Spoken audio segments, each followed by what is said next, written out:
Assalomu alaykum, Karsmir mijozlari. Kia K8 avtomobilimiz sotuvda. Avtomobilimiz 2022-yilda ishlab chiqarilgan. 24 ming kilometr masofa bosib o'tgan. Abduf Abagrev 360 gradus kamera, head-up display, massaj, sidenalarida sidena pamyat, akustikalari meridian. Salon holatlarini ko'rishlaringiz mumkin. Ideal holatda turibdi. Avtomobilimizga Michelin ballonlar taqib qo'yilgan. 3.5 atmosferniy motorda bo'ladi. 300 tot kuchiga ega. Kraskalari toza.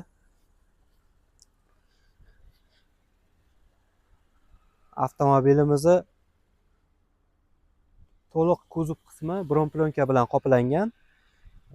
Tillari rus tiliga rusifikatsiya qilib qo'yilgan. Narxi va boshqa ma'lumotlarni opisaniyaga yozib qo'yamiz. Qo'shimcha ma'lumotlar uchun Karsmirdagi telefon raqamlariga aloqaga chiqishlaringiz mumkin.